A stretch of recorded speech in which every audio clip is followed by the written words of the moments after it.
إنما يريد الله ليذهب عنكم الرجس أهل البيت ويطهركم تطهيرا.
اتنا بابرکت مہینہ، خوشیوں بھرا مہینہ، پورے مہینے میں کسی بھی معصوم کی شہادت نہیں ہے۔ جہاں کسی ایک معصوم کی شہادت نہیں ہے وہاں کئی معصومین کی ولادت کا مہینہ ہے۔ اس مبارک مہینے کا آغاز ہی جناب زینب کبریٰ کی ولادت سے ہو رہا ہے۔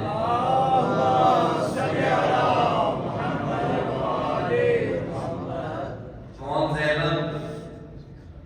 وہ زینب کبریٰ کہ جسے شریکت الحسین کہا جاتا ہے۔ مشن حسین ابن علی میں حسین ابن علی کی شریک ہے زینب کبریٰ۔ آغاز ہو رہا ہے جناب زینب کی ولادت سے۔ اس کے بعد خود امام حسین علیہ السلام کی ولادت مبارک ہے۔ اللہم صلی علی محمد وعلی محمد۔ پھر 4 شعبان جو کل تک گزرا ہے، امام حسین کے باوفا اولاد کہ جنہیں مولا کائنات نے خدا سے دعا کر کے مانگا ہے، اس عباس کی ولادت کا دن تھا۔ اور ایک روایت کے مطابق آج، ایک روایت کے مطابق 9 شعبان معظم میرے اور آپ کے چوتھے امام، چوتھے تاجدار ولایت امام زین العابدین علیہ السلام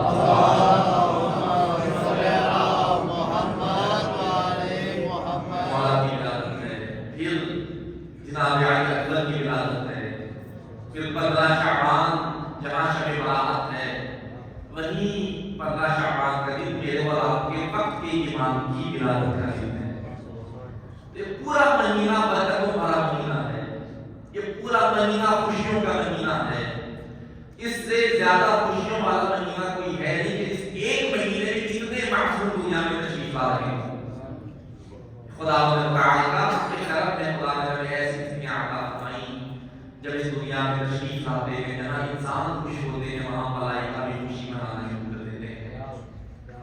یہ ایک سلسلہ ہے۔ اس کے علاوہ بھی ماہ مبارک شعبان ویسے ہی برکتوں والا مہینہ ہے، ویسے ہی اس مہینے کو خداوند تعالی نے خاص مقام عطا فرمایا ہے، وہ مقام کہ جو باقی مہینوں کے پاس نہیں ہے۔ اس مہینے کا سب سے بڑا اعزاز یہ ہے کہ پیغمبر کرام حضرت محمد مصطفیٰ صلی اللہ علیہ وسلم پیغمبر فرما رہے ہیں شعبان شہری۔ یہ بہت بڑا اعزاز ہے اس مہینے کا کہ ختمی مرتبہ اس مہینے کو اپنے سے نسبت دے کر فرما رہے ہیں کہ شعبان مجھ محمد مصطفیٰ کا مہینہ ہے، یہ مجھ سے منسوب ہے۔ اور رمضان شہر اللہ، اور میرے مہینے کے بعد جو اگلا مہینہ ہے ماہ مبارک رمضان کا، وہ خدا کی یاد کا مہینہ ہے۔ اس مہینے میں اس مہینے کو ایسے گزارو کہ میں مجھ سے راضی ہو جاؤں۔ اس روایت کو آپ کے سامنے پیش کرنے کی سعادت حاصل کی بھی حضرت عباس کی روایت ہے پیغمبر گرامی حضرت فرماتے ہیں شعبان شہری و رمضان شہر اللہ، شعبان مجھ محمد مصطفیٰ کا مہینہ ہے، رمضان خود اس ذات پروردگار کا مہینہ ہے۔ فمن صام شہری، اگر کوئی بھی شخص میرے مہینے میں میرے لیے ایک روزہ رکھتا ہے، صام شہری، روزہ رکھے خدا کا تقرب حاصل کرنے کے لیے اور میری خوشنودی کے لیے، اس کا اجر میں اسے کیا دوں گا؟ اس مہینے میں روزہ رکھنے والے کا اجر یہ ہے کنت لہ شفیعا یوم القیامہ، قیامت کے دن میں محمد مصطفیٰ اس روزہ دار کا شفیع بن کر میدان کا شفیع ہوگا، اس کی شفاعت محمد مصطفیٰ ہوگا، اور جس کی شفاعت ختمی مطلب کر دیں پھر اس کی کامیابی کے بارے میں کوئی شک نہیں ہے، اس کی کامیابی کے بارے میں کوئی شبہ نہیں ہے۔ عرض کیا تمام مبارک رجب کے آغاز میں یہ 3 مہینے ماہ مبارک رجب، ماہ مبارک شعبان اور ماہ مبارک رمضان، یہ بڑے اہم ترین مہینے ہیں، انسان کے تزکیہ نفس کے ماہ ہیں، انسان اس میں اپنے آپ کو خدا کے جتنا چاہے قریب کر سکتا ہے۔ ماہ مبارک رمضان کہ جو پورا مہینہ روزے کے حالت میں گزارنا واجب ہے، جس میں روزہ آپ چھوڑ نہیں سکتے، یہ 2 مہینے آپ کو پریکٹس کرواتے ہیں کہ آپ اپنے آپ کو اتنا عادی بنا لیں کہ وہ 30 روزے رکھنا آپ کو میرے لیے مشکل نہ ہو۔ ان مہینوں میں اتنی فضیلت بتائی گئی کہ 1 روزہ رکھنے والے کا یہ اجر ہے، 2 روزہ رکھنے والے کا یہ اجر ہے، 3 روزے مدار کا یہ اجر ہے۔ انسان روزہ رکھنا شروع کرے، اپنے باڈی کو پریکٹس کروائے، تاکہ ایک دم سے جب 30 روزے رکھنے ہوں تو اس کو مشکل پیش نہ آئے، اپنے جسم کو عادی بنائے ماہ مبارک رمضان کا۔ امام جعفر صادق علیہ السلام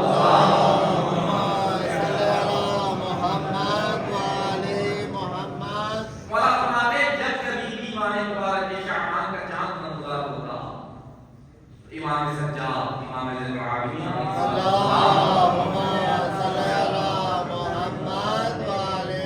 مولا اپنے اصحاب کو جمع فرماتے، اپنے اصحاب کو اپنے پاس بلاتے اور ان سب کو جمع کر کے سوال کرتے ہوئے، اصحاب جانتے ہو آج کس مہینے کا چاند نمودار ہوا ہے؟ تمہیں معلوم ہے کہ آج اس چاند کے ساتھ کون سے بابرکت طبقات کا آغاز ہو رہا ہے؟ پھر خود جواب دیتے یہ جو چاند نمودار ہو رہا ہے یہ ماہ مبارک شعبان کا چاند ہے۔ اس کے بعد کل کی صبح شعبان المعظم کی صبح نمودار ہوگی، اور رسول خدا فرماتے تھے شعبان جو محمد مصطفیٰ کا مہینہ ہے، اس لیے اسے عام مہینہ نہ سمجھنا، اسے وہی اہمیت دینا کہ جو ختمی مرتبہ سے منسوب کسی بھی شے کو دی جا سکتی ہے۔ بس مولا فرماتے اپنے نبی کی محبت اور تقرب الہی کے لیے اس مہینے میں روزہ رکھو، تاکہ خدا تمہیں ایک خاص مقام عطا فرمائے۔ اور پھر مولا قسم کھا کے فرماتے ہیں کہ اس خدا کی قسم جس خدا کے فضل و قدرت میں مجھ زین العابدین کی روح ہے، کہ میں نے یہ فرماتے ہوئے سنا ہے اپنے جد کو کہ جو شخص بھی اس ماہ مبارک شعبان میں پیغمبر گرامی قدر کی خوشنودی اور خدا کے تقرب کے لیے روزہ رکھتا ہے، خداوند متعال اسے بروز قیامت ایک عجیب عزت و احترام عطا فرمائے گا۔ اس کے ساتھ لوگوں سے ہٹ کر برتاؤ کیا جا رہا ہوگا، جیسے کوئی معزز آتا ہے، جیسے کوئی محترم آتا ہے، جو اس کے ساتھ ہمارا برتاؤ ہو سکتا ہے، خدا اس کا بھی ویسا احترام کرے گا جو ماہ مبارک شعبان میں روزے رکھ کے خدا کی بارگاہ میں جا رہا ہے۔ اور پھر مولا ارشاد فرماتے ہیں جو بھی اس مہینے میں روزہ رکھے گا کم سے کم اجر یہ ہے کہ خدا روزہ رکھنے والے پر قیامت کے دن جنت کو واجب قرار دے گا۔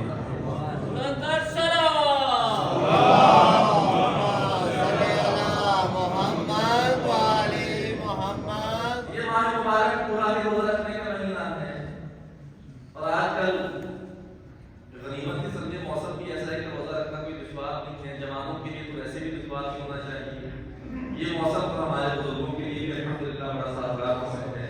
اس مہینے میں کوشش کریں کہ جتنا ہو سکتا ہے خدا کا قرب حاصل کیا جائے، جتنا ہو سکتا ہے خدا کی رحمتوں کو سمیٹا جائے۔ اس لیے کہ امام جعفر صادق علیہ السلام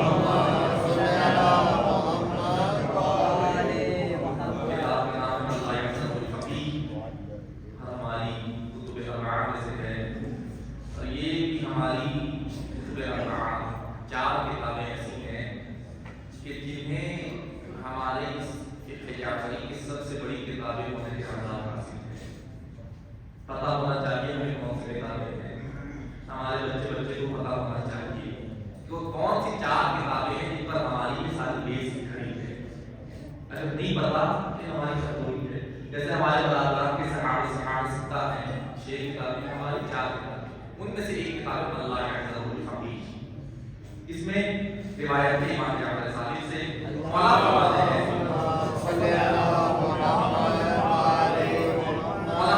من صام ثلاثة أيام من آخر شعبان، جو شخص بھی ماہ مبارک شعبان کے آخری 3 دن روزے کی حالت میں گزارتا ہے، اور یہ مستحب ہے کہ شعبان کے آخری 3 دن روزے رکھیں اور اسے پھر متصل کریں ماہ رمضان کے ساتھ 28، 29 اور 30 شعبان. اب اگر 29 کے بعد 30 نہ ہوئی اور رمضان مبارک یا ہو گئی پھر بھی اتصال ہے. اگر 30 ہو گئی اس کے بعد ماہ مبارک کے رمضان کا پھر بھی اتصال ہے. مولا فرماتے ہیں من صام ثلاثة أيام من آخر شعبان، جو بھی ماہ شعبان کے آخری 3 دن روزے کی حالت میں گزارتا ہے وَوَصَلَهَا بِشَهْرِ رمضان، اور اس طرح سے روزے رکھتا ہے کہ وہ اپنے روزوں کو ماہ مبارک کے رمضان سے متصل کرتا ہے. اسے ملاتا ہے کہ بیچ میں گیپ نہیں ہے. یہاں یہ 3 روزے مکمل ہوئے، وہاں ماہ رمضان نمودار ہو گیا. كَتَبَ اللَّهُ لَهُ صَوْمَ شَهْرَيْنِ مُتَتَابِعَيْنِ. یہ مت سمجھے کہ میں فقط 3 روزے رکھ کر ماہ رمضان میں داخل ہو رہا ہوں. مولا فرماتے ہیں 3 روزے رکھ کر متصل کرتا ہے رمضان سے، خدا اسے پورے 2 مہینے روزے رکھنے کا ثواب عطا فرماتا ہے. پورا مہینہ کاؤنٹ کیا جاتا ہے روزے کی حالت میں، جو شعبان کا مہینہ ہے. اور اس کے ساتھ پھر اگلا مہینہ مبارک رمضان کا. تو اس کو اسی انداز میں پسند کریں. ویسے پہلے عشرے میں ایک روزہ رکھنا، کم از کم 1 روزہ، دوسرے عشرے میں پھر 1 روزہ رکھنا، تیسرے عشرے میں پھر 1 روزہ رکھنا، کم از کم ایک روزہ تو ہم رکھیں. اور پھر آخر میں 3 روزے رکھ کے اس کو متصل کیجیے ماہ مبارک رمضان سے. ہم ظاہری چیزوں کو دیکھیں لیکن اس کا ہماری زندگی پر کیا اثر ہے یہ اگر خدا جانتا ہے یا وہ جانتے ہیں کہ خدا نے ہمیں عطا فرمایا ہے. یہ موقع بار بار نہیں ملتا. جب کبھی بھی ایسا موقع آتا ہے عرض کرتا ہوں آج یہ موقع ہے تو یہ یقینی ہے. اگلے سال کا کسی کو نہیں پتا کہ سال بعد پھر سے لمحات آنے ہیں یا نہیں آنے.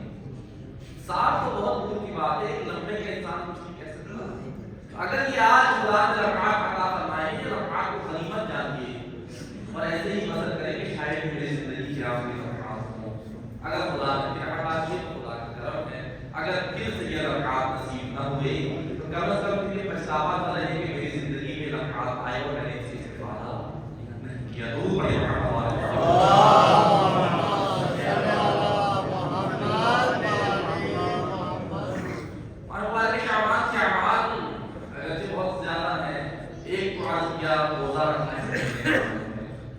دوسرا اس ماہ مبارک کا عمل استغفار کرنا.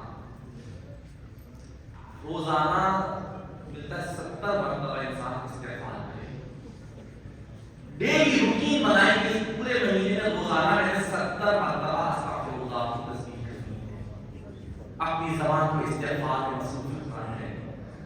اور جب انسان اپنی زبان کو مصروف رکھتا ہے، جب اپنی زبان سے استغفر اللہ کہتا ہے بار بار، پھر حیا آتی ہے کہ میں استغفار بھی کر رہا ہوں اور گناہ بھی کرتا چلا جاؤں. اس لیے اس مہینے کا عمل ہے، کتابوں میں موجود ہے کہ 70 مرتبہ استغفار کرنی ہے. اور استغفار موجود ہے کہ کس طرح سے کرنی ہے. لیکن اگر انسان اس طرح نہیں کر سکتا، وہ تسبیح لمبی پڑ جاتی ہے. کیا بات ہے استغفر اللہ کے ذریعے تسبیح کرے.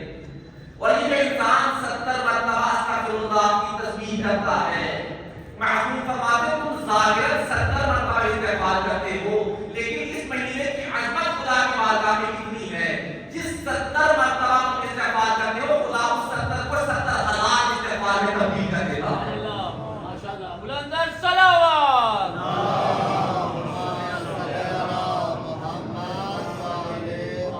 روزانہ آپ کا 70 مرتبہ استغفار ہے. خدا کتنی دفعہ کاؤنٹ کر رہا ہے؟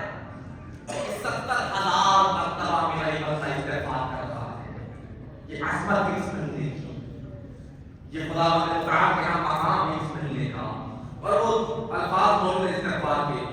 ہماری کتابوں میں مفاتیح الجنان اندر موجود ہے.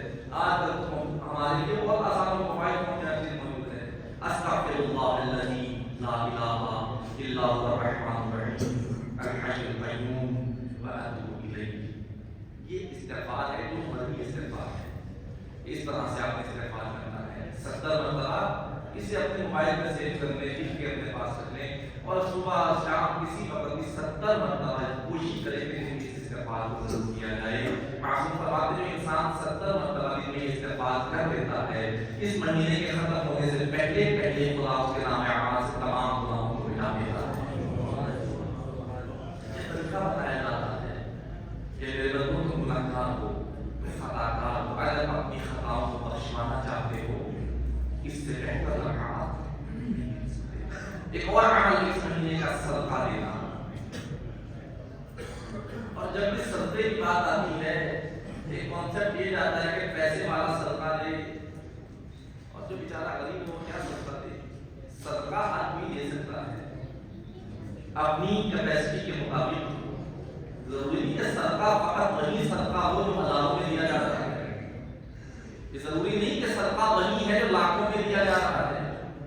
خدا کبھی بھی کوانٹٹی نہیں دیکھتا. خدا کبھی بھی یہ نہیں دیکھتا کہ صدقہ دینے والا کتنا دے رہا ہے. خدا یہ دیکھتا ہے دینے والا جو دے رہا ہے وہ کس نیت سے دے رہا ہے. ہو سکتا ہے کسی کا لاکھوں میں صدقہ جا رہا ہے لیکن نیت صحیح نہیں ہے. خدا کو نہیں چاہیے وہ لاکھوں میں.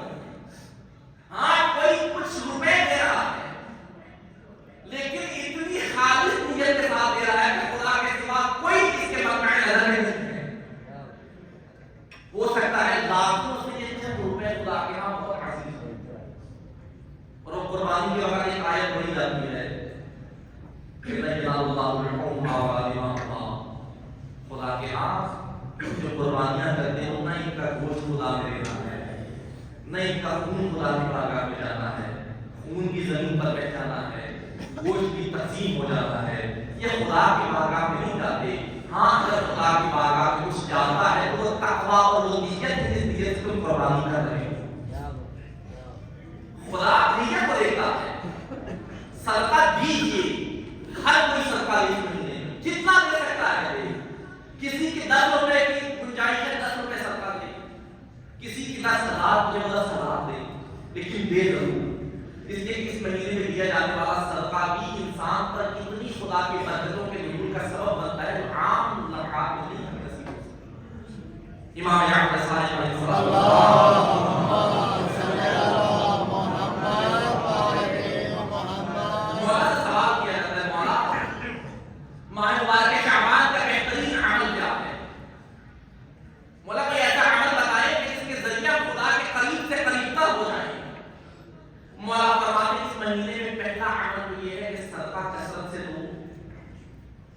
دوسرا اپنی زبان کو استغفار میں سمجھو. ان دو اعمال سے بہتر عمل کوئی نہیں ہے. اس لیے مولانا فرماتے جو شخص بھی ماہ شعبان میں صدقہ دیتا ہے یہ صدقہ اس طرح سے ہے جیسے تم اونٹ کے چھوٹے سے بچے کو پالتے ہو اور وہ بڑا ہوتا جاتا ہے. یہ صدقہ بھی تم معمولی سے صدقہ دے رہے ہو کہ بڑھتا جاتا ہے بڑھتا جاتا ہے. مولا کتنا بڑھتا ہے. مولا فرماتے جب قیامت کے دن تمہارے سامنے تمہارے صدقے کا اجر آئے گا کئی پہاڑوں کے برابر تمہارے فقط صدقے کا اجر ہوئے ماہ شعبان میں عطا کیا ہے. وہاں پر جب کسی کا اجر دیکھے گا تمنا کرے گا کاش میں بھی دیتا, تو وہاں جا کر تمنا کرنے سے بہتر ہے آج دے کر جاؤں خدا میرے لیے وہ ذخیرہ بنائے. اور پھر مولا فرماتے ہیں صدقہ دو, یہ نہ دیکھو کتنا دے رہے ہو. مولا فرماتے ہیں اگر تم آدھا خرما ہی صدقے کے طور پر دے سکتے ہو آدھا خرما بھی دے دو, آدھا دے کے رکھو اور آدھا ہے خدا میں صدقہ کر دو. اس لیے کہ جب تم ماہ شعبان میں صدقہ کرتے ہو خدا اس صدقے کی وجہ سے تم پر جہنم کی آگ کو حرام کرا دے دیتا ہے. اس ماہ مبارک کا کرم ہے, اس ماہ مبارک کی عظمت ہے. اس میں رکھا جانے والا روزہ عام مہینے کے روزوں جیسا نہیں ہے. اس میں دیا جانے والا استغفار عام مہینے کے استغفار جیسا نہیں ہے. اس میں دیا جانے والا صدقہ عام مہینے کے صدقوں جیسا نہیں ہے. اس لیے یہ مہینہ عام مہینوں جیسا نہیں ہے. یہ رمضان وہ مہینہ ہے جو خود خاتم المرسلین سے منسوب ہے. اس ماہ کو گزاریے ایسے کہ جیسے گزارنے کا حق ہے. آج 5 شعبان المعظم ہے. امام زین العابدین علیہ السلام